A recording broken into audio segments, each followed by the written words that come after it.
Assalamualaikum and hi everyone. Today our group are excited to take you on a journey to one of the most breathtaking and biologically rich places in Malaysia. This isn't just any park.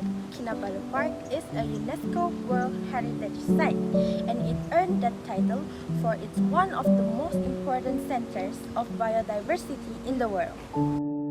In this video, we'll explore the amazing biodiversity of the park, the challenges it faces, and the inspiring effort being made to protect it, from scientific research to community involvement. So, stay with us as we uncover how Kinabalu Park is not just surviving, but thriving thanks to the power of conservation. But great beauty comes great responsibility. As more people come visit and climate change continued to affect our planet, this natural treasure started to face serious threats. That's why conservation efforts are important in Kinabalu Park. Kinabalu Park is a home to a rich assemblage of plants and animal species. Presently, there are approximately 800 species housed in the garden, which include plants that have been replanted and growing naturally. Plant species that have been identified are labeled with 4 different colors according to their respective groups.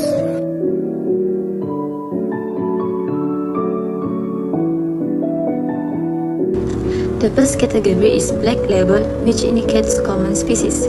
Dianella insufolia with the family name of Asphodelaceae. Common name is Cerulean flax lily, common Dianella, Umbrella darciana, and siak.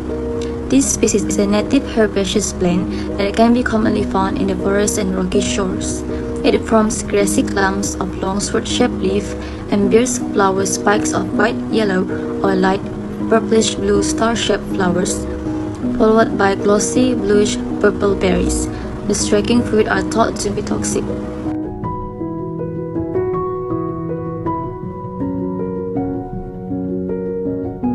The second category is blue label, which is for medicinal plants, Scindapsus hiradaceus with family name Aracia and the common name Akar lemak ale, akar ular and lowland Scindapsus. It grows in lowland and lower mountain forests up to 1,500 meter altitude on rocks and trees. Its flowers are found on cylindrical, creamy white 2.5 to 7 cm long shoot, enclosed by a boat-shaped yellowish-green 4 to 8 cm long modified leaf. One of the ethnobotanical uses is it is traditionally used to stop diarrhea and as an expectorant to treat asthma. It also has antiprotozoal activity and is applied externally to treat rheumatism.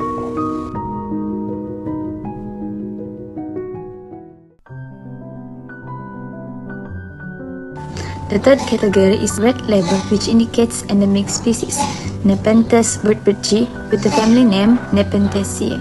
The common name is painted pitcher plant, Burbidges pincher plant, and Pyracra. It is endemic to Kinabalu National Park and have a patchy distribution around Mount Kinabalu and neighboring Mount Tabuyukan. Its typical habitat consists of mossy forests or mountain forests, often grows in low scrub and exposed area on top of steep ridges. It is tolerant of a range of temperature and can be kept in lowland condition with some success, but it is best grown as an intermediate or highland plant. This plant exhibits a shiny porcelain coloration with rich pink and red striping. The last category is green label, which is for orchid plants.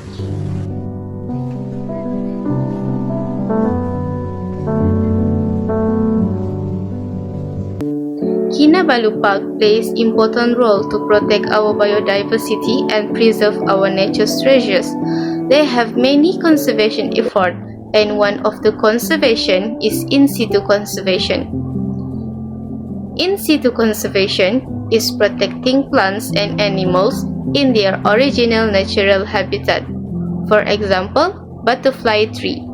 Bauhinia species or butterfly tree is a genus in the legume family known for its distinctive bilobed, horse-hoof-shaped leaves and attractive orchid-like flowers.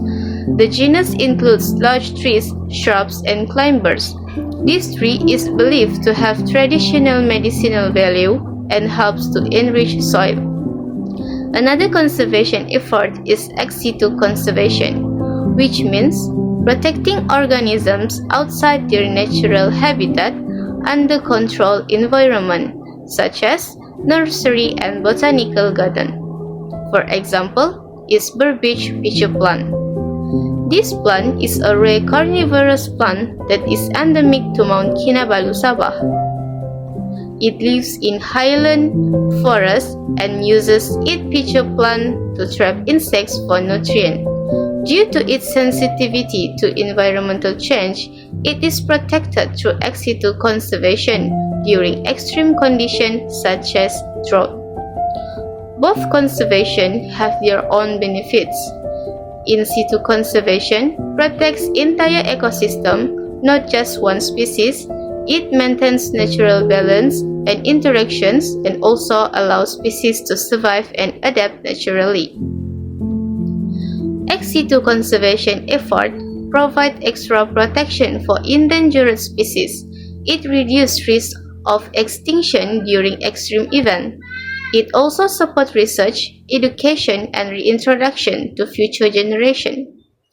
But there also have challenges in the conservation such as climate change, human disturbance, illegal plant collection, and environmental and cause them to increase their protection to flora and fauna in Kinabalu parks. Conservation isn't just the job of scientists. It's a shared mission that includes every one of us. In Kinabalu Park, the heartbeat of conservation lies within its people, especially the youth. Local communities and students are stepping up as guardians of nature, proving that real change starts at the grassroots level. One inspiring example is the Sabah Park's Young Ranger program. This isn't just a school activity, it's a movement. Students from nearby schools get to roll up their sleeves and dive into real conservation work. They explore the forest, study fascinating species like mushrooms and insects, and take part in cleanup drives that make a visible difference. Imagine being a teenager and discovering a new insect species, or helping to restore a trail in the rainforest. That's the kind of hands-on experience they're getting. So far, more than 80 students in Kundasang have joined the program, and the number keeps growing. These young rangers are not only learning about biodiversity, they're becoming passionate advocates for the environment. Their energy, curiosity, and love for nature are contagious. When communities are empowered and youth are engaged, conservation becomes more than a duty. It becomes a way of life. And that's exactly what's happening here in Kinabalu Park. A powerful partnership between people and nature, working hand in hand to protect this incredible treasure for generations to come.